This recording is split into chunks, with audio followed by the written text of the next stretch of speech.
Por eso para nosotros es un gusto en este especial del Día del Padre traer a una persona que hace unos picantes deliciosos y es Juan Cristóbal Montemayor, maestro ajicero, arquitecto de profesión. Bienvenido a Entre Noticias, qué gusto tenerte por acá. Gracias, Génesis.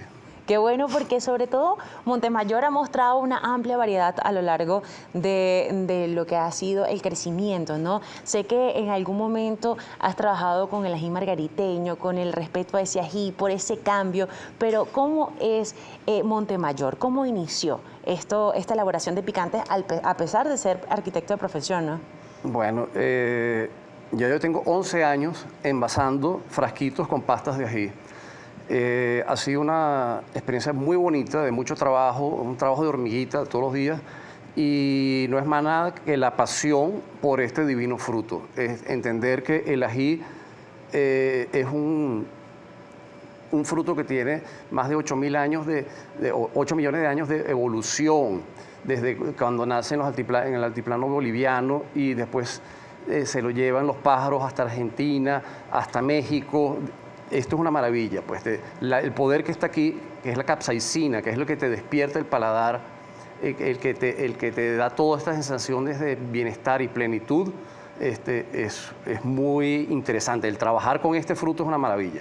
¿Cuánto tiempo ya tienes? Son 11 años ya. 11 años. Y aquí, por ejemplo, tienes una amplia variedad. ¿Cuántos ajís o cuántos picantes has realizado, pastas de picantes has realizado a lo largo de toda esa trayectoria, esos 11 años? Yo tengo 11 modelos que son los convencionales, vamos a llamarlo así, los que pudieran estar disponibles en los bodegones o en las tiendas que los venden. Y luego tengo las ediciones especiales que utilizan o bien ajíes que no son de aquí, frutos como el Carolina Reaper, el aliento de dragón, o utilizan condimentos que no son de aquí. Y esas series sí son ilimitadas porque salen dependiendo de los condimentos o ajíes que tengan. Ahorita quiero hacer la aclaratoria, estoy trabajando con una nueva serie que son los deshidratados, que son puros ajíes deshidratados y molidos a textura polvo o en escamas. Sirven justamente para adobar. Tú tienes cortes de carne, puede ser bien de pollo, de cerdo, y lo haces como llaman dry rub, a un adobado en seco, o puedes emulsionar aceites, por ejemplo, y con eso haces otro tipo de aderezos. Ajá, que queda espectacular para las ensaladas o para las carnes. Exactamente. A ver. Y hay un peperoncino de origen hecho con ají dulce y Carolina Reaper. Claro, algo que sucede mucho con los ají dulces y que hay que tener mucho cuidado, y sé que a las personas en casa les ha sucedido, es ají dulce, pero de repente la comida queda picante. ¿Qué es lo que ha sucedido? Sobre todo con el ají dulce en Venezuela. Bueno, este es un ají dulce llanerón. Si tú siembras, tienes un sembradío donde tienes plantas de ají dulce cercanas a las plantas de ají picante, los insectos, las abejas, si la abeja toca el polen de la planta del picante y fecunda la flor del dulce, ese dulce te sale picante. Eso es lo que llaman polinización cruzada. Entonces los insectos se encargan de polinizar con el polen picante las dulces. Entonces, la flor que haya sido picada por eso sale picante. Y es cuando a usted le sale la sopa picante y resulta que era pierde todo Exactamente, o le da un gusto sabroso, uno no sabe. Ahora, venías haciendo un trabajo con relación al ají margariteño, la recuperación del ají margariteño. Háblanos un poco de eso. Bueno, para ser honesto, yo, vamos a llamarlo así, soy un usuario de los ají margariteños, y soy un fiel defensor, es un fruto que sí se está logrando buscar su denominación de origen para reconocerlo, pero yo no estoy en Margarita. Claro. Y hay gente que se está especializando en sitio con eso, pero yo simplemente soy un difusor de toda esa información. De esa información, pero yo no estoy trabajando de lleno en... El ají margariteño, en comparación con el ají normal, ¿cuál es la diferencia con este ají que nos mostraba anteriormente? Es único. Son condiciones de tierra, son condiciones de humedad, son condiciones de salinidad y son condiciones históricas que hacen que cada fruto sea diferente. Es igual que las cepas de las uvas. Tú tienes Malbec, tienes Chardonnay, y cada una tiene su característica. Perfecto. Dentro de esta gama de 11 productos que nos ofrece, aparte de los especiales que nos dijiste que le podemos colocar quizás en el aceite de oliva y colocárselo a un toque a la ensalada o cosas así, ¿cómo podemos utilizar cada uno de estos? ¿De qué manera podemos catarlos? Bueno, cada uno de estos productos tiene sus especificaciones en la parte de atrás de la etiqueta y tiene su génesis, vamos a llamarlo así. Ok. Al igual que las mostazas.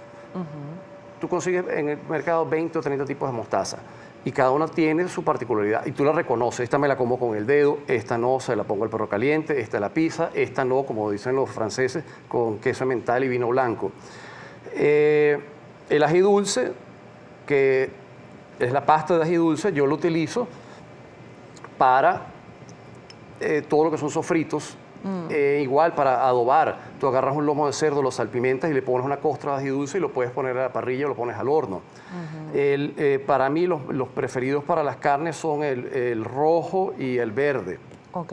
Yo manejo una serie de frutas que son piña, guayaba, mango, tamarindo y ciruela, que tú lo puedes poner. Estos son pastas de ají que tú puedes complementarla para complementar un plato ya terminado o para hacer una receta. Por ejemplo, el ají piña. El ají piña va muy bien con carnes blancas, con pollo, una pechuga de pollo que siempre sabe a hospital. Total.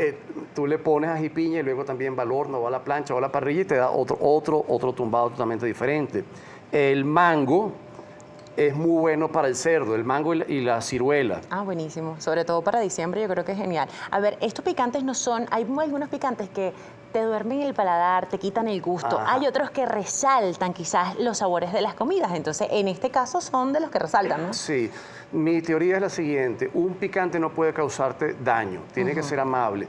Si el picante te quita el habla, bueno, mira, la verdad es que tiene poco sentido. Al revés, tiene que sugerirte poesía, tiene que decir, hacerte preguntas, ¿qué pasó por aquí? Es bellísimo, tengo mucha gente que me dice, yo no como picante. Yo le digo, analizo, ¿y por qué no comes picante? Seguro que de chiquito algún tío, algún padrino te dio un susto. chirelito y tú no podías hablar, tenías 4 años, la gente se burlaba de ti. Claro. Después tú tienes 12, 13 años y alguien viene de viaje y te trae una botella y una etiqueta horrible con un diablo o un burro echando fuego y vuelves a sentir lo mismo. Entonces, Claro. el paladar es para estimularlo, no para ofenderlo. Claro, y muchas veces este tipo de picantes también te pueden hacer un daño grave posteriormente, el exceso, ¿no? El ají natural no te puede hacer No. daño. El problema es cuando tú lo combinas con demasiado aceite o con irritantes que son químicos. Ahora, todo esto es un juego de estimulación, Perfecto, que totalmente. es la parte hermosa de esto. Claro, y la diferencia de cada uno de los sabores, porque por ejemplo, un picante de ají siempre te va a saber igual, pero aquí tienes las fusiones con las frutas, como bien decías. Ahora, nos hablabas de que para la carne el verde, ¿qué tiene el verde? ¿Como chimichurri? No, el verde es rocoto verde, ají dulce verde y tiene hierbas. Ok, buenísimo. A mí me gusta mucho con las carnes y sobre todo para los hervidos, hervido de gallina o hervido de pescado. Ok. Porque el toque herbal hace una belleza, pues. Exacto, ahí tienes uno morado que me llama la atención. El morado, ¿Cebolla morada? el morado No. tiene rocoto, remolacha y jengibre. Ok. Está mandado para comida china. Oye, mira Ahorita qué bueno. que la salsa agridulce es de muy mala calidad, es como una aguada que no tiene sentido. Tú abres una lumpia por la mitad y le pones eso o a un pato y ya verás, te acordarás de mí. Wow, un pato laqueado. Todo Bueno, lo que involucra una cocción lenta, un guiso, un estofado, le va perfectamente a eso. buenísimo, con remolacha. Fíjate, yo me imaginaba era como cebolla morada, ¿no? No, no, no. Qué rico. ¿Y las otras? Las otras, esta es la línea de los sueros. Ok. Como decían por acá, un suero con una arepita con un suero queda Tu buenísimo. desayuno no será igual sin él. Eso es arepa, queso rallado y aguacate, el suero maestro. El suero maestro es picante y el suero aliñado es una versión no picante para la gente que no le gusta el picante. Wow, qué delicioso el suero. Está hecho en base a ají dulce llanerón, cebollín y ajo. Wow, qué rico. Una fusión súper interesante con relación a estos sabores. Y acá, háblanos un poco de aquel polvito que me imagino que esos son de estas ediciones especiales, ¿no? Bueno, esto es lo que estaba comentando, el polvo de ají dulce llanerón. Este señor, que es el ají dulce, se convierte en polvo en manos del maestro. Ok, ¿cuánto tiempo, por ejemplo, lleva realizar cada uno de estos picantes? Bueno, Una mezcla, por decir, para una producción. El proceso es lineal, yo selecciono los ajíes, la parte verdaderamente tediosa es la de limpieza y despepitado, selección, limpieza y despepitado, luego eso viene un proceso de triturado, yo hago una pasta y esa pasta es condimentada y cocinada alrededor de unas 2 horas, luego viene el llenado del frasco y luego viene el pasteurizado del frasco, que es 1 hora más, vamos a llamar así, son para hacer 60 frascos me hace unas 4 o 5 horas. Claro, en este momento obviamente con todo el proceso de pandemia no se puede realizar, pero también debe ser fascinante poder ver el procedimiento que se realizan. ¿Lo hacen? ¿Lo permite? Sí. Las personas. Ok, ¿y este que tienes por acá que no nos comentaste? Este es el ají amarillo. Ok. El ají amarillo tiene el ají, está hecho en base al ají, el amarillo largo, el peruano, Ajá. y esto está mandado para potenciar masas fritas, pastelitos pequeños, empanadas, sopa de fondo pesado, chupe de gallina, chupe de camarones y para la preparación de ceviches. Wow, qué deliciosa. Bueno, maestro ajicero Juan Cristóbal Montemayor, él está aquí con nosotros, arquitecto de profesión, pero nos viene a deleitar con todo esto y que todos son increíbles. De hecho, yo creo que a más de uno que quizás no come picante, al escuchar la explicación se les hace agua a la boca. Sin embargo, nos encantaría que le des un mensaje a todos esos padres que nos están viendo y que sé que a muchos les encantan los picantes y además redes sociales y puntos de contacto. Bueno, a los padres, felicidades en su día. Recuerden que nada como un buen ají para alegrar el día. Y mis redes sociales son Maestro Ajicero y les invito pues a adentrarse en el mágico mundo del ají. Por eso vamos a recibir el día de hoy a Alfredo Arriaza, director de la choricería Alfredos. Bienvenido a Entre Noticias y en este día tan especial. ¿Qué tal? Muchas gracias por la invitación, Vale. Diferentes son las presentaciones que nos muestras además Sí, de la exactamente. forma, ¿no? De los Varias, chorizos. Varias. Mira, tratamos de recrear, yo siempre digo, sabores del mundo. Ok. A todo el mundo le gusta viajar. Entonces, yo siempre hemos pensado que comer es viajar. Porque cuando tú comes, mira, te puedes recordar la comida que te hacía tu abuela, el viaje que hiciste hace 200 años a no sé dónde. Total. Entonces, bueno, en ese sentido, trajimos varias recetas de varias partes del mundo y de Venezuela también. Ok. Fíjate, tenemos este que está aquí, es el cervecero. El cervecero es alemán, es una especie de bratwurst, es una mezcla de cerdo, res, cerveza y un toque de cayena. La idea del picante es que, bueno, incite a hidratarte. Ok, ¿Sí claro. me entiendes? Este que está aquí, nosotros siempre lo hemos visto como una innovación dentro de la línea nuestra. Este es un chorizo de pollo. El proyecto nuestro es una tradición familiar. Claro. Que de mi tatarabuelo a mi abuelo, de mi abuelo a mi papá, de mi papá a mi hermano y a mí. Y bueno, ahorita estamos sí metidos de lleno, es mi papá y yo. Mi hermano se fue del país. Entonces, este chorizo de pollo, si tú ves los paquetes nuestros, te dije ahorita, el cervecero tiene la bandera de Alemania, el de pollo tiene la bandera de Venezuela, porque la realidad es que ese chorizo lo hizo mi papá para mi mamá. Ok, claro. Entonces, bueno, un tema romántico que ocurrió ahí. El chorizo de pollo, en esencia, al yo decirte que lo hizo mi papá y mi mamá, el chorizo de pollo está diseñado para las damas. Ok. No obstante, los caballeros podemos degustar y comer completamente ese pollo. Es una mezcla de filetes de pechuga molido. Obviamente, para hacerlo chorizo tiene un toque de cerdo. Y el resto es la magia de las especies que nosotros le damos. El que sigue en línea es nuestro chorizo calabresa. La calabresa es una regresión de la típica salchicha italiana. Es una mezcla de cerdo, hinojo, peperoncino. Tanto la calabresa como el cervecero tienen sus tonalidades picantes.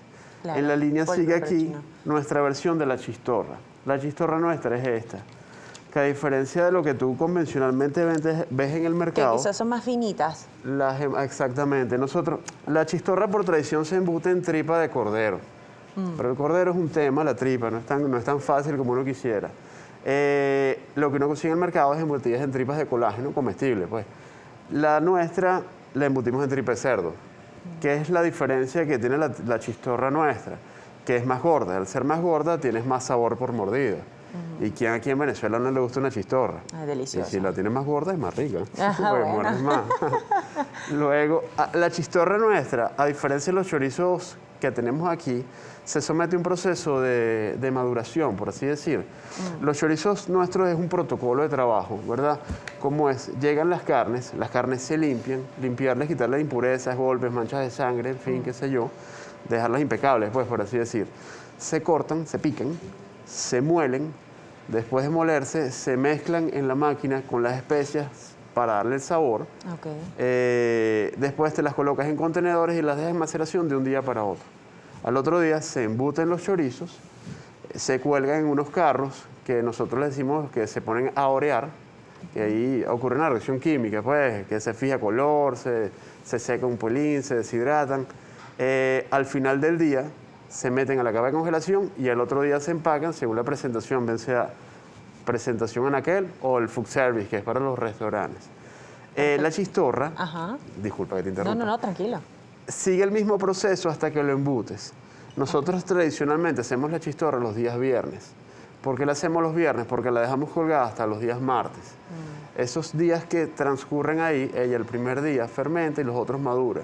Entonces la chistorra, a diferencia de los otros productos nuestros, ella le sale en ese tiempo ese aceite particular, es más deshidratado, obviamente merma y tiende a ser, entre comillas, más seca. Okay. No obstante, nosotros tratamos de hacer un balance magro-grasa para que el producto siempre tenga su jugosidad. ¿Y cuál es el producto estrella de todos estos? Mira, yo ¿Todos siempre... son especiales? Sí. Mira, se me olvidó comentarte este. Este es una receta que aun cuando es venezolana, yo siempre digo que es exótica.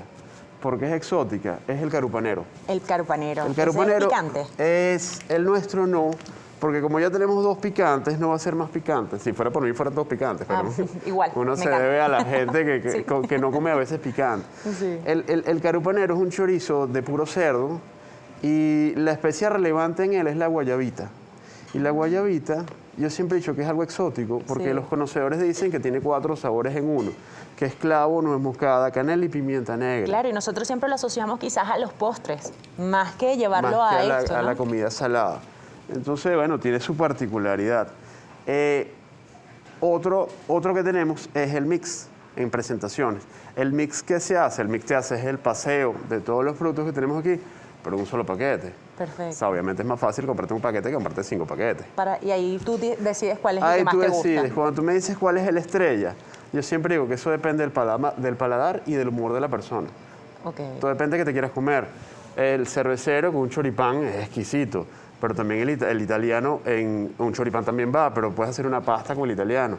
El chorizo de pollo siempre lo he visto con una ensalada César, en vez de ponerle pollo o poner tocineta, pone chorizo de pollo. Y ya tienes las dos.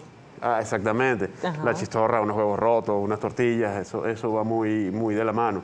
El carupanero, mira, yo la otra vez me lo prepararon y fue algo bastante loco y me pareció novedoso. Ok. Nos pusieron el chorizo carupanero, le pusieron una salsa alemana, ¿verdad?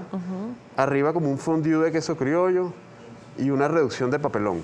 ¿Y cómo quedó ese? Eso quedó de locura. Ah, ok. O sea, que eso quedó de locura. A mí me fascinó esa mezcla loca que hicieron ahí. Aquí tienes otra presentación, pero Ajá. antes de irnos a esa presentación, yo quiero preguntarte cuál es el secreto de poder realizar el chorizo. Te lo digo porque en experiencias personales y de personas quizás cercanas, hemos visto, no sabemos preparar el chorizo. Entonces me gustaría que nos dejes ese tips de Mira. toda Venezuela y a todos esos papás que están pendientes de ver cómo van a hacer la parrilla en la tarde o de quizás con la familia. Ah. Porque algunos dicen que es bueno primero hervirlo, después lanzarlo a la parrilla, otros lanzarlo a la parrilla directamente. ¿Cuánto es el tiempo? ¿Tenemos que estar descongelado completamente? ¿Cómo es? ¿Cómo es ese proceso? Fíjate, la recomendación que yo siempre le doy a la gente cuando me hacen esa siempre pregunta, Importante. es muy importante. Porque puedes dañar un producto delicioso. Claro, lo destrozas. Cuando me dicen, Alfredo, ¿cómo cocino el chorizo? Yo, mira, muy sencillo, cocínalo sin hambre. Ese es el secreto. Ahí no hay otro secreto, sin Claro. hambre. Cuando tú lo haces sin hambre, tú lo haces con calma, con paciencia, con dedicación, no lo estás pinchando, porque eso tampoco se hace, que la gente, no, vamos a pincharlo, no Ah, sí, haga, eso claro, no eso hace es muy falta. común. El seco, tú lo dejas, ¿cómo se cocina un chorizo en la parrillera? Lo pones en la periferia y lo pones cuando hay brasa. Que normalmente, ¿qué es lo que acostumbra la gente? Lo coloca cuando la candela está así, vuelta loca y ponen los chorizos. No, porque se te queman, se te deshidratan, los destrozas. ¿Cuánto más o menos es el tiempo Mira. aproximado? Todo depende, claro, de la brasa, ¿no? Pero- Claro, pero eso puede ser unos 12, 15 minutos, no más de eso. Y yo particularmente, yo no espero que el chorizo se descongele. Yo abro mi paquete congelado como lo ves aquí, Y los lo ponemos a la candela y más nada. Ah, mira, Lo buenísimo. importante es en la periferia. Mira, eso lo puedes hacer en la parrilla, que es la manera tradicional de prepararlo. Lo puedes hacer en un caldero a fuego lento, que esperas, pones tu caldero a fuego lento, esperas que se caliente, pones el chorizo y lo vas dando vuelta y vuelta. Y se tarda eso, como 12, 15 minutos. En el fryer es donde yo los hago a cada rato. Air fryer. Air fryer. ¿Qué nota? ¿Cómo? Es 370 grados, 12 minutos, abres tu cesto. Congelado. Congelado. Yo Ok. todas las recetas que te estoy dando, tiré eso congelado. Ok. A los 12 minutos volteas tu chorizo, cierras otra vez, 12 minutos más y ya está.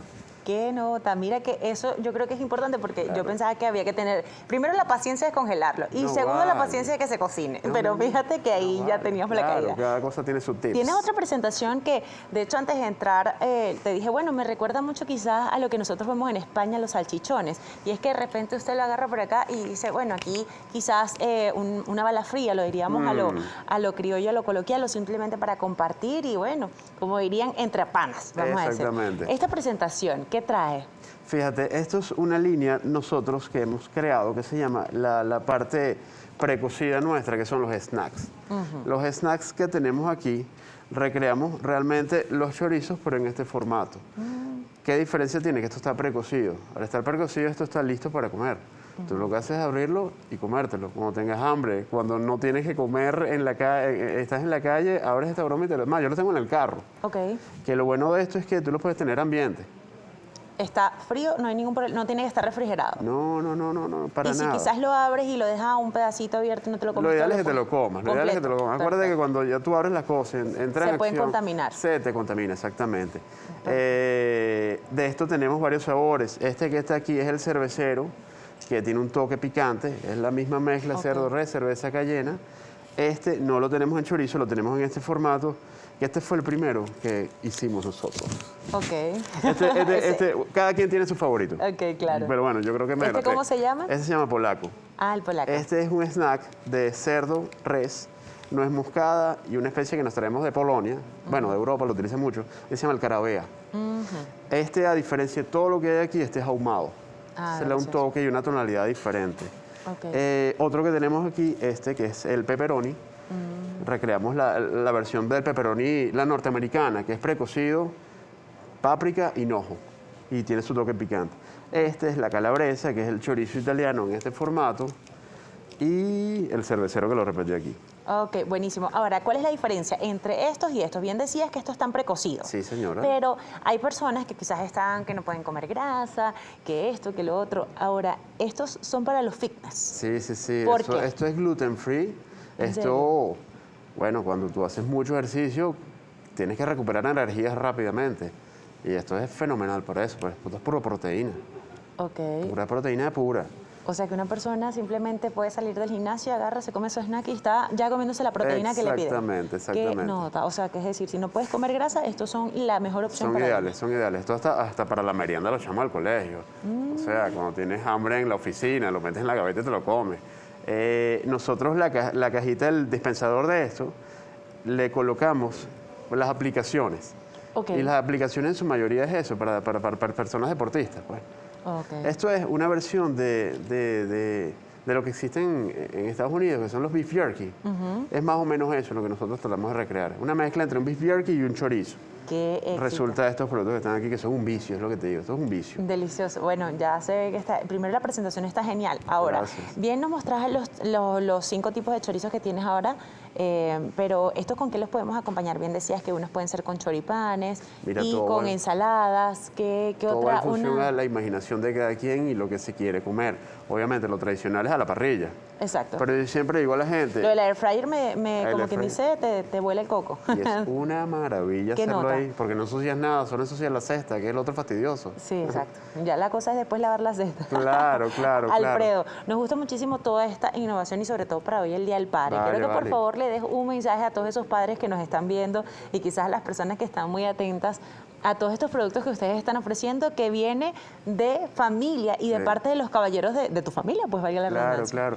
Bueno, en nombre de la familia Alfredo, de veras queremos darle un feliz día a todos los papás que somos, a los que están en vías de serlo, que bueno, tenemos estas opciones aquí y lo que yo siempre le digo a la gente, y es en términos generales, atrévanse, o sea, atrévanse a probarlo, atrévanse a hacer las cosas bien, atrévanse a seguir afanados en dedicarse a lo que tienen y a lo que quieren, pues.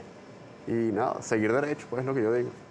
Pero todo buen parrillero debe saber cómo prender el carbón o la leña. Por eso está con nosotros Tony Rondón y él nos viene a hablar. Él es ingeniero civil de profesión, pero parrillero por excelencia y especialista, ¿sí es, no? Por afición. Por afición también. Ok. ¿Qué es lo más importante? Me encantaría sobre todo conocer, porque fíjate que acá, de hecho, en la mesa tenemos varios elementos que podríamos utilizar para prender el carbón o poner la brasa de la parrilla.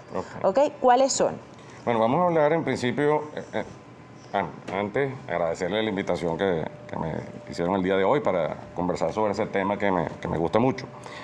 Vamos a hablar en materia. En principio vamos a hablar de los combustibles, ¿no? Luego de cómo encenderlo y después entramos en los detalles detalles de cómo ahumar, lo que quieran ahumar, manejo de calor, etcétera, etcétera. Y luego, cuando esté listo el producto, cómo cortarlo y servirlo con unos tips que les voy a dar. Buenísimo. ¿Okay? Entonces, en combustibles básicamente tenemos 3. Estamos hablando de los combustibles vegetales, porque también está el gas y la electricidad, pero yo me llamo Tony al carbón, no Tony al propano, ni Tony al 110 voltios. Claro. Entonces yo voy a hablar principalmente de el carbón. ¿Cuál es la diferencia entre este carbón y este carbón? Estas son briquetas. Briquetas están hechas de residuos de carbón amalgamados, ¿no?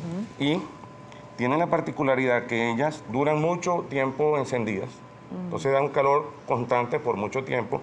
Además, como tiene una forma, digamos, regular, uno sabe que con 20 briquetas genera un calor de tal intensidad por tanto tiempo. Y es más uniforme. Y es más uniforme. Okay. Esto es bueno cuando uno quiere ahumar, que el ahumado son cocciones lentas prolongadas. ¿Okay? Perfecto. Entonces la briqueta es ideal para ese tipo de cocción. ¿Aproximadamente cuánto tiempo dura, por ejemplo, las 20 briquetas en algo sencillo? Es que dependerá de la cantidad de briquetas que uses, pero puede durar. Mira, yo estaba en exposiciones gastronómicas y un set de briquetas que encendí en un ahumador me duró más de 4 horas. Buenísimo. ¿Okay?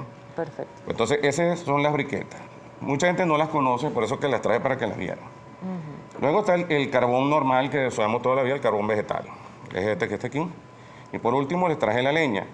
La leña tiene la particularidad que, es la más compleja, se necesita más o menos ser un experto. ¿Por qué? Porque la gente tiende a no utilizarla bien, y es que la encienden y apenas encendiendo la leña ponen la carne, y eso está mal. ¿Por qué? Porque la leña en ese proceso está botando demasiado humo y digamos el calor es muy intenso. Entonces va a tener una carne sobreahumada y quemada. Y aparte también creo que la leña hay que tener muy en cuenta si está húmeda, si está verde o si está seca. Está seca. Se te hace más fácil, seca. Y que sea una leña de un árbol que sirva para eso, porque si usas un árbol como pino, entonces la carne te va a saber trementina. Entonces no. Claro, porque bota mucha resina. Pero yo le diría a los padres parrilleros que siga el consejo, Tony al carbón, utilicen carbón vegetal. Perfecto. Y si van a hacer cocciones prolongadas, briquetas. Y acá tenemos esas son otras presentaciones de leña. No, ya esto es lo que se utiliza para ahumar. Entonces tú prendes, digamos, ahí vemos de carbón, prende el carbón para generar calor. Recuerda que uno cocina es con calor, no con llama. O sea, hay cocciones en llamas normales, pero en la parrilla, como se entiende, uno cocina es con calor. Cuando uno tiene la brasa encendida, entonces uno puede agregarle virutas de madera. Esta. ¿Y esa tiene algún compuesto, este tipo de viruta? ¿Es natural? Absolutamente natural.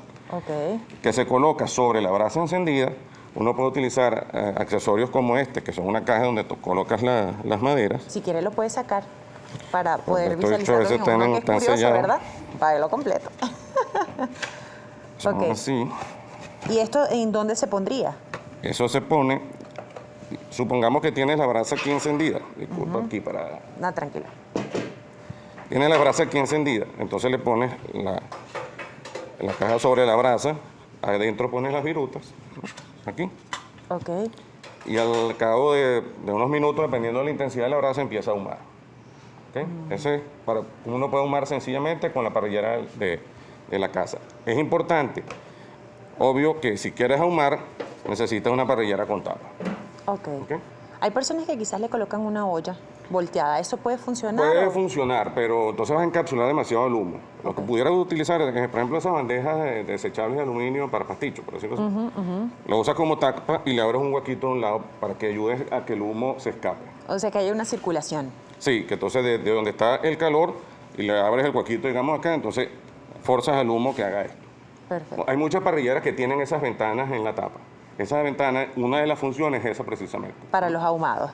Ok, aquí tenemos la viruta. Y aquí tenemos también, ¿sigue siendo otro tipo de viruta? No. Ya sería trozos. esto, la viruta se utiliza para cocciones relativamente cortas, Ok. porque se consume rápido. Muy rápido, exactamente. Si tú vas a hacer la técnica del barbecue norteamericano, que son cortes a veces de 2 horas en adelante, entonces es mejor utilizar trozos. Ok. Esos son trozos, en este caso estos son trozos de barricas de roble o de vino. Esto, obviamente, su consumo es mucho más lento. Entonces él va a dar humo por mucho tiempo. Va a Por ejemplo, perdurar. Esto, sí. En cambio, esto sí va a ser una cocción, por ejemplo, un producto que yo vendo mucho son pechugas de pollo ahumadas. Las pechugas, el ahumado son de 30 a 35 minutos. Entonces es mejor utilizar virutas. ¿Por qué? Porque si yo uso esto, en esos 35 minutos no voy a tener todo el humo que yo quisiera. Claro. En cambio, con la viruta, el humo es instantáneo. Entonces le pongo la cantidad. Mayor de humo, viruta, menor tiempo. mayor humo en menos tiempo. Perfecto. Entonces, vamos de cocciones, digamos, lentas, serían estas, de cocciones ya más prolongadas, el tamaño más grande. Perfecto. Ok, ahora ya hemos visto algunas de estas opciones que ya sabemos que podemos utilizar para poder realizar el ahumado y para poder realizar nuestra parrilla. ¿Cuál sería el siguiente paso que debe tomar en cuenta ese papá parrillero? Bueno, está el encendido, digamos, de los carbones. Ahí Hay es. 1000 formas, la gente utiliza que sí. El volcancito. El volcancito es el clásico. El más Entonces común. poner el volcán con un mechurrio de papel, O de impregnado tela. aceite o de tela, el trapo más viejo que tenga, ese. Antes le ponían querosén. No, Terrible. no, eso es terrible. Terrible. A menos que quiera comer carne con queroseno. Exacto. Habrá gente que tenga ese gusto, Sí. pero no. Créeme que el sabor No, es terrible. y es común ver eso. Y también es tóxico para la salud. Es muy ¿no? tóxico. Exacto. Entonces, ese, digamos, yo lo llamo método neandertal, pues eso es básico. La mechurrio, el volcancito, espera que prenda. El problema del volcancito es, cuando tú tienes la torre así, los carbones laterales son los que más tardan en prenderse. No vas a tener una brasa uniforme. Ahí donde entra esta maravilla, que es la chimenea. Esta es la que yo uso y disculpen que está feita porque, bueno, he usado... Bueno, eso Tiene quiere uso, decir ¿no? que tiene experiencia. Sí. Esto funciona con el efecto chimenea. Uno Ok. le coloca papel... Ahí están los carbones. Sí, papel periódico, no, el carbón para acá. Ok. Pone papel periódico o lo que se está usando mucho ahorita es los cartones de huevo, pedazos de cartones de huevo. Claro. Y prende también con aceite, lo prende y llenas la chimenea con la cantidad de carbón según vayas a usar, ¿no? De hecho, puedes utilizar esto como una medida. Porque, ¿sabes? Si usas media chimenea va a tener una intensidad de tanto por tanto tiempo. Ok. Si usas una chimenea completa, por tanto tiempo. Claro. ¿Ok? Entonces, al encender, se crea el efecto chimenea y ella se sopla solito. Ok. El carbón se va soplando solito. Ya no tiene que utilizar un disco de Enrique Llana así para soplar, no. Ah, bueno, La ok. chimenea, Agárralo. prende, no.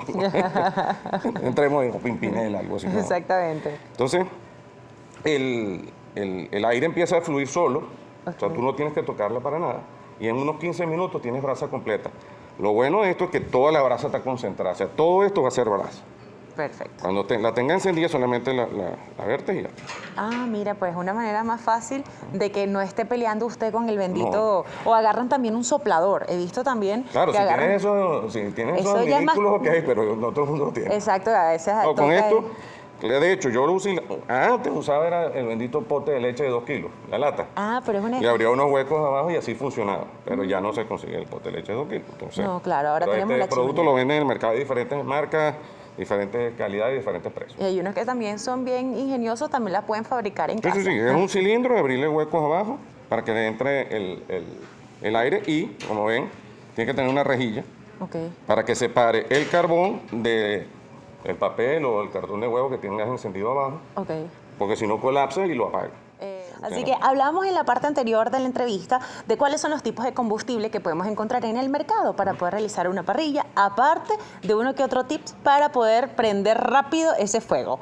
Ahora vamos a ver cómo saber la cantidad y cómo debe ser el proceso de calor que debemos tener al momento de cocinar carne, de cocinar pollo, de los diferentes tipos de cortes. Ok.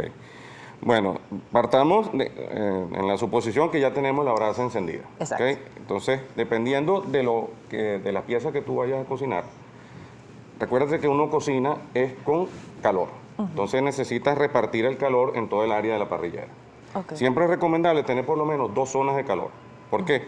Porque si tú estás cocinando algo, digamos un muslo de pollo, que tarden en cocinarse, entonces tú no lo quieres poner en una brasa fuerte uniforme porque se quema en la superficie y por dentro queda crudo. Queda crudo, exactamente. Entonces tú lo vas manejando en calores intermedios y suaves y la parte que tenga el calor intenso es lo que va a utilizar para dorar. ¿Okay? Esa parte de dorar, hay un mito urbano, o sea, eso y que la cigüeña viene de París. Eso que uno dice que uno sella la carne para que los jugos queden adentro. Eso es falso. Okay, ¿por eso no qué? sella nada, eso dora la carne. Y si fuera cierto, entonces tú lo sigues sellando, entonces vas a sellar bastante la carne que no va a salir los jugos. No, los jugos salen, se evaporan y queda una carne seca. Entonces no digan eso de que, no, que vamos a sellar la carne para que los jugos queden adentro. No, tú estás sellando la carne para que quede dorada y ese dorado es donde están muchos los componentes de sabor. Es lo que se llama la bendita reacción de Maillard. Es decirlo de manera adecuada. Aquí lo Entonces, estamos aprendiendo. de eso no lo digan. Ok. Entonces, es bueno tener las zonas de calor para, como digo, si estás haciendo, por ejemplo, antes se utilizaba la técnica de cocinar en fuego caliente, digamos un churrasco, un fuego fuerte, una intensidad fuerte, y luego lo dejabas en una zona más, digamos, más fría de la parrillera para que se terminara de cocinar y sobre todo tapado. Ese método tiene el problema, imaginamos que tengamos un churrasco así, entonces va a quedar la parte de afuera, ok, dorada la Y carne, crocante. pero la parte interior va a quedar gris, ¿no? Ajá. Y rosado en el medio, o sea, va a quedar como un tiro al blanco, Va a una quedar- llana. exactamente, va a quedar como 3 colores. Sí, en cambio, hay una técnica que se llama el sellado inverso, que es al revés, uno empieza con la pieza en la zona fría de la parrillera, suave, y lo va llevando a una temperatura que esté casi lista, digamos el 90% de la temperatura ideal. Y otro detalle, que uno no cocina aquí por tiempo, sino uno cocina por temperatura. Y por acá tenemos una de esas herramientas que me estaban contando, que estos son como, exacto, cómo saber si realmente es la temperatura o cuánto le falta de temperatura. Claro, esto es fundamental para los parrilleros. Si no le han comprado algo, papá, entonces cómprenle, por favor, un termómetro de parrilla, ¿ok? Ajá. Porque ¿Cómo se utiliza eso? eso se inserta y te da la lectura de la temperatura interna de la pieza. ¿Y cómo saber que, Entonces, es la temperatura? hay las tablas que te Ok. dicen, por ejemplo, un término medio de un res es 130 Fahrenheit, por ejemplo. Yo manejo Fahrenheit porque estoy acostumbrado a eso. Claro. Y bueno, la conversión se puede hacer fácilmente. Pero ahí uno sabe exactamente el nivel de la carne. Por ejemplo, a mí cuando me preguntan, Tony, ¿cuánto tiempo le falta a esa carne? Y digo, bueno, le faltan 20 grados. No Ah, tiempo. ¿cómo es eso? Bueno, Porque uno faltan dice, 20 uno grados. 15 minuticos, 3 minuticos, está No, acostumbrado a lo que le decía la porque abuela, yo ¿no? voy a temperatura. Entonces ya yo sé que eso funciona así. Este termómetro es de lectura instantánea y estos termómetros son de lectura remota. Entonces tú lo colocas y te vas y te puede llegar el mensaje al teléfono o a una base receptora y te va diciendo, mira, son 125, 126, 128, 130, listo. Tú vienes, retiras tu carne y ya. Esos son los juguetes parrilleros que Esos es son importante juguetes parrilleros. tenerlos. Así. Ok, y entonces la temperatura es importante. Cada uno de estos termómetros incluso pueden traer sus tablas de saber cuál es la temperatura que funciona. Como hay todos los niveles de precio, entonces hay unos que te hacen en el teléfono todo un gráfico de cómo va la temperatura, Wow, temperatura ya ideal, sé. etcétera, etcétera. Cocina tu carne de manera sofisticada. Pero puedes arrancar con uno sencillo, solamente de punción directa. Ok, este es como más, este que está por acá es como más sofisticado. Sí, ese es para insertarlo y dejarlo allí, él aguanta calor. Ok. Entonces, tú no tienes que estar al lado viendo la temperatura, sino la recibes en teléfono o hay una base receptora que Claro. funciona con Bluetooth o Wi-Fi, cosas de esas. Wow, la tecnología. No, sus hay cosas. niveles, hay niveles. Exacto. Y este es más sencillito, pues, más analógico, podríamos decir. Bueno, no, sigue siendo Tampoco- digital, pero sigue es de siendo lectura digital. inmediata. Ok, pero Eso tiene para que que tú, si tú estás enfrente de la parrillera, entonces quieres medir cómo va, ya está. Bueno, le falta un poquito. Ok. En cambio, lo otro te desentiende. Y eso es los diferentes. ¿Cuántos son los diferentes términos los más comunes, los que pide la gente? Bueno, Término yo a la medio, persona que me lo tres pida bien cuartos. cocido, no le hablo. Chola, no le cholita. hablo, no le hablo. No. No, y aparte, Realmente estamos hablando de, hay los rojos que llaman Ajá. a 3/4. Claro. En lo personal, yo generalmente me inclino por un medio poquitico más. ¿sabe qué? Y es importante también rosado. conocer eso porque hay personas que dicen que la carne les cae mal y resulta que cuando está bien cocida cae peor, más pesada, cuesta un poco más digerirla, ¿no? Y hay otro mito que la gente dice, no, que eso tiene mucha sangre. Bueno, eso no es sangre. O sea, ese color que uno ve, por ejemplo, en la carne de término medio, Ajá. eso no es sangre, eso es agua y mioglobina. Mioglobina es un componente que tiene los músculos de la res o de los animales, que digamos, en presencia de oxígeno, viene un tono rojizo. Ok. Si tú puedes hacer una prueba, si tú haces una carne y la cortas y la dejas ahí, tú vas a ver que se va a cambiar el color. Perfecto. Entonces, y ese líquido que bota no es sangre, es agua con mioglobina. Estábamos hablando en la primera parte de cuáles eran los combustibles para realizar una parrilla, el encendido. Ahora, ¿cómo debe ser el proceso de cocción y de salar? Porque qué importante es eso, ¿no? A veces, uy, esta carne está muy salada o está como que le falta. ¿Cómo saber el punto específico? Ese como que no tiene ningún tipo de crítica de parte de los comensales. Ok. Vamos a hablar de lo de la sal. Ajá. Ahí hay todo un debate de cuándo es mejor salar, que si al momento previo a llevarlo a la parrilla, o cuando esté en la parrilla, o después de la parrilla. En mi caso personal, yo utilizo la técnica que se llama dry brining en inglés, que es, digamos, usar salmuera, pero en este caso es sal, pero con mucho tiempo, antelación, puede ser el día anterior. Sí. Entonces la gente dice, no, que eso seca la carne. No, no seca la carne. Pero lo que pasa es que se necesita tiempo. Ese método, cuando tú le echas sal a la carne, la sal extrae líquido, ¿ok? Eso es correcto. Sí, claro, en la los primeros deshidrata un poco, 45 ¿no? minutos, primera hora, extrae líquido. Ok. Pero luego ese líquido se mezcla con esa sal y empieza a penetrar. Y hace una sazón completa. Pero para que eso suceda necesitas tiempo. Pero una vez que tú lo haces, no sé si tú has probado a veces unos churrascos que está salado el borde, porque la gente le echó sal así por encima, pero en el medio no. No tiene gusto. No tiene gusto. Con esta técnica que yo le estoy diciendo, sí. Pero hágalo por lo menos 2 horas antes. 2 horas. 2 horas antes queda bien. Sí, porque ¿Ok? muchas veces se dice que como que la sal también es una manera de cocerla anteriormente, no sé, la Bueno, eso es deshidrata. curado. Ok. Es curado. Eso se utiliza en las tocinetas, por ejemplo. Tú Ok. le echas sal, hay una sal especial que se llama sal de cura, que para preservar el alimento pone también azúcar o papelón. Eso ya es Ese otra otro, historia. lo pueden seguir en las redes sociales Sí. para que sepan esos tips. Pero, por ejemplo, entonces, si tú vas a cocinar una pieza delgada, o sea, una milanesa de pollo o un churrasco finito, o una falda, algo así, sí puedes salarlo inmediatamente porque la superficie es poca. Un bistec. Sí, pero de delgado. Aunque yo no reconozco, no recomiendo, disculpen, que usen bistec delgado porque para que se dore, que es donde está el sabor, pasa tiempo. Y si es muy delgado, entonces lo vas a secar. Necesita que sea un churrasco por lo menos en la medida de 2 nudillos. ¿Así? Ok. Entonces, te da tiempo a que se genere costra, ¿no? Que es donde está el sabor, y no se seca. Ok. Y era la técnica que era del sellado inverso, que es ponerlo del lado de calor menos intenso hasta que llegue a la temperatura del 85-90% de cocción, y luego lo sellas aquí, lo doras en esa intensidad de calor y te queda un churrasco perfecto. ¿Cuál es la sal específica? Ahorita está que si la sal rosada, la del Himalaya, la en granos. ¿Cuál es la mejor? Porque se hace costrica con la gruesa, pero no sé cuál es la... No, tú vas a usar sales, el grano de sal con el tamaño de la pieza. Ok. Porque si es una pieza delgadita o finita, entonces usa sal fina. Ok. Si vas a utilizar un churrasco o una punta, punta de cerdo sería un grano intermedio, que puede ser sal marina gruesa o sal kosher. Y las piezas grandes, pues, también sal marina gruesa o sal kosher, porque va a pasar tiempo en cocción y en ese tiempo esa sal se va a disolver. Se va a ir disolviendo poco. Lo del Himalaya, bueno, es una fiebre que hay como todo, Claro, pero la moda, pues. si quieres gastar los reales está bien, pero usan sal marina Normal. Ya está. Perfecto. Ahora, la forma de colocar la carne. Hay personas que, bueno, colocan primero la carne por el lado de quizás rojo, pero hay otros que dicen que es preferible comenzar a derretir la grasa y después colocarla. ¿Cuál es la manera ideal? Bueno, ahí entran gustos personales, pero yo prefiero poner primero el lado de la grasa, pero tomando en cuenta que esa grasa, si cae directo En la brasa. va a echar llamarada. Entonces a veces coloco una bandeja para que eso no suceda. Pero para que se termine la cocción bien, entonces lo uso tapa, para que haga el efecto horno. ¿Ok? Así estás protegiendo digamos, la carne al cocinarse primero la grasa. Y luego la volteas y doras el lado que tiene, digamos, el músculo. ¿Ok? Ok. Siempre hay que tener en cuenta que grasa con brasa es llamarada. Llamarada te quema. Hay que tener mucho cuidado. Sí, y genera un sabor hollín que es muy desagradable. Últimamente también hay unos otros accesorios de esos juguetes para el parrillero, que son unos guantes que te ayudan, que cuando para estas cosas te evita que te quemes. Eso Sí, también puede es ser. importante, pero lo digo con propiedad porque tengo una cuanta quemadita. Exacto. Sí, es bueno utilizar guantes y es bueno utilizar pinzas largas.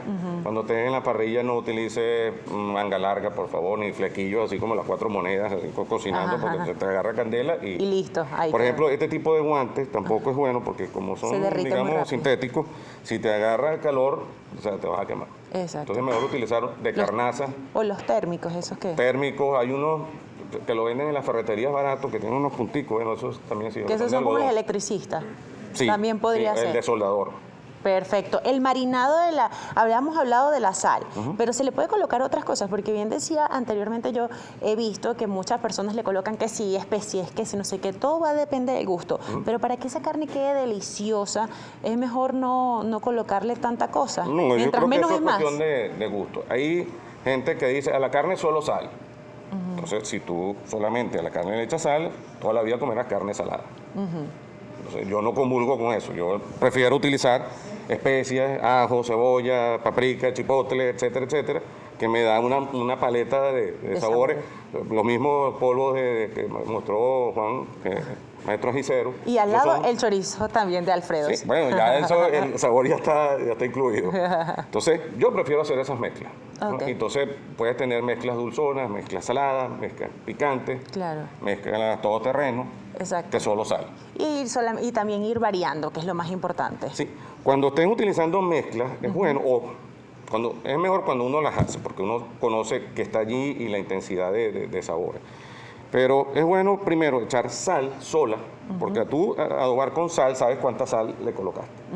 Luego le colocas el resto. O sea, Ok. estamos hablando de paprika, chile, cebolla, etcétera. Pero ya el adobado principal, que fue lo de la sal, Está ya listo. tú lo controlaste, ya tú sabes cuánto le Perfecto.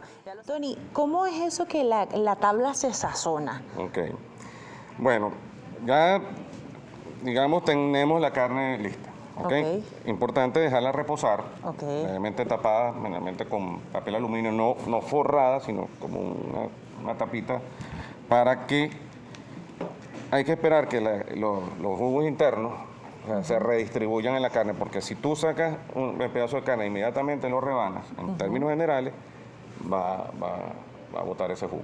Cambio, si lo dejas reposar unos 8 a 15 minutos, digamos en piezas normales, tipo pollo de res o una punta trasera, luego cortas y ya ese jugo está redistribuido y no se va a la tabla. Ok. Hablando de tabla, entonces, hay una técnica para darle, digamos, el último toque final antes de servir, es en la tabla que uno vaya a utilizar, la sazona. ¿Con qué la sazona? Puedes echar un aceite de oliva, un aceite saborizado, aceite de trufa, si tienes el dinero vas a hacer trufa. Cuestión Pones de sal, gusto. pimienta, depende del corte que tengas, ¿no? Ok. Sal, pimienta, aceite de oliva, puedes poner un toquecito de ajo, perejil picado.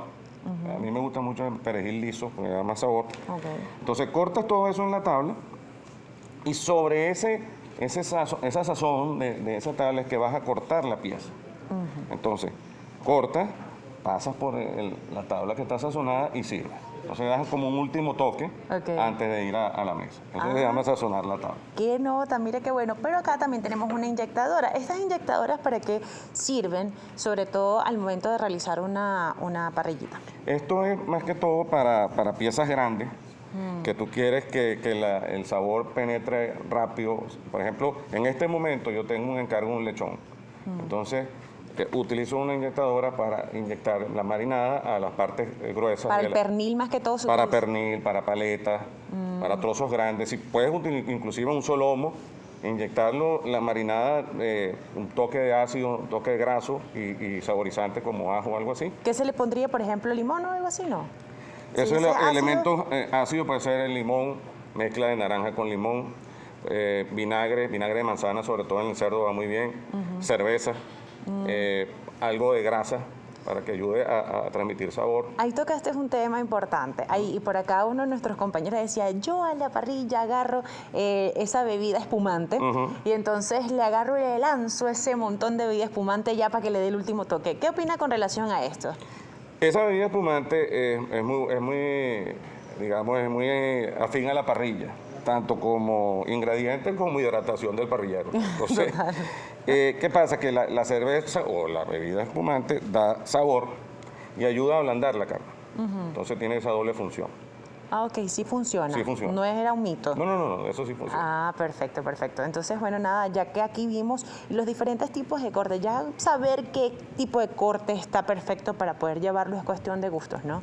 Bueno, ya tú sabes por temperatura que el corte está listo, por las tablas que yo te comentaba. Importante es, cuando vas a cortar, físicamente cortar, debes cortar, digamos, en contra de las fibras de la carne. Ok. Porque imagínate que este sea el músculo, ¿no? Si tú cortas así, entonces te estás comiendo, digamos, como una liga, Ok. ¿no? Porque es la fibra. Si cortas así, estarías comiendo como pedacitos de liga. O sea, eso es lo que muchas veces cuando uno Se come una rompe la carne dice que tensión. eso está duro. No, sino que la cortaron mal. Y en vez de tener una fibra corta, tienes una fibra larga. Entonces te vas a tardar mucho más en masticar y poder tragar. Entonces hay que saber cortar. Cuando uno vea la pieza, ve en qué dirección va la fibra. Si la fibra va así, entonces uno va cortando A la así. inversa. A la inversa. Ujú. Tanto al parrillero como al comensal. Bueno, el comensal, si el parrillero hizo su buen trabajo trabajo bien, no ya necesita. en mesa debe estar listo. Perfecto. Ok, yo creo que aquí están los puntos más importantes para nosotros poder hacer una buena parrilla. Ya pues bueno, ya conocer el tipo de corte de carne ya es cuestión de gusto. Y recuerden que si usted se unió a esta entrevista o a este compartir del Día del Padre tarde, no se preocupe porque a través de nuestro canal de YouTube, @EntreNoticiasGB, usted podrá encontrar toda esta información detallada. ¿Qué sucede? Usted entra directamente a @EntreNoticiasGB, va a la biografía de nuestro Instagram y ahí está el link. Somos Entre Noticias. Te lleva directamente, fíjense, ahí está en pantalla el link. El link le da clic o le da el táctil y se va directamente a YouTube. Y ahí están todas las entrevistas que tenemos como herramientas. Hoy, en el ámbito gastronómico, también en nuestras secciones gastronómicas estará cómo realizar las parrillas y bueno, todos nuestros invitados que estuvieron hoy en este programa especial del Día del Padre. Tony, un mensaje para todos esos padres que nos están viendo el día de hoy, todos esos padres que están disfrutando de esto y que están aprendiendo contigo a hacer las parrillas deliciosas con todos estos tips que nos has dado. Bueno, importante que por favor cocinen en brasa. Que cocinen en brasa. Hay múltiples estilos, múltiples aparatos, pero que lo hagan y que lo hagan siempre con amor y paciencia. Porque no es que, se apuren. exacto, algo que decía Alfredo en la parte anterior era que siempre uno cocina con hambre. Es decir, que entonces no tiene la paciencia para poder esperar las cosas. Es importante porque si no apuras el proceso y no te va a quedar bien. Ok, perfecto. Cocina con paciencia. Con paciencia y con mucho amor. Muchísimas gracias, Tony. En las redes sociales te podemos encontrar ¿cómo? Tony al carbón. ¿Y ahí qué podemos encontrar en las redes sociales? Aparte, bueno, de todo el menú de las cosas Claro. que nosotros hacemos, el servicio de catering, los productos que vendemos por encargo.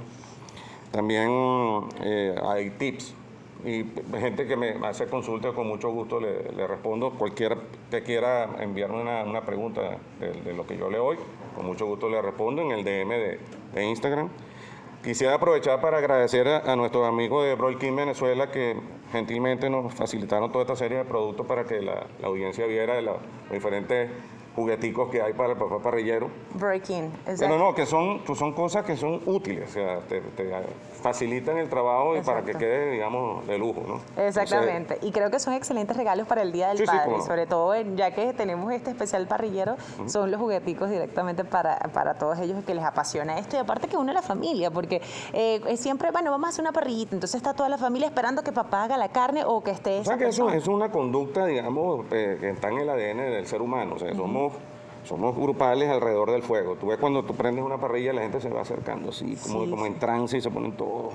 Bueno, Exacto. eso es algo que tú no te puedes escapar a eso. Exacto. Si tú prendes una fogata y pones un lechón así, tú vas a ver que todo el mundo va a estar así entrando. Sí, es algo que atrapa totalmente. Claro, y generalmente son los varones los que se encargan de eso y las mujeres se encargan de, digamos, los contornos. De y la atender- ensalada. Exacto. Y que Los muchas verdes, veces el los verdes. acompañante de la yuca, de la papa, lo que se vaya a El utilizar. papá la morcilla, la mujer la alfalfa. Fue algo así, pues. pero- Algo así.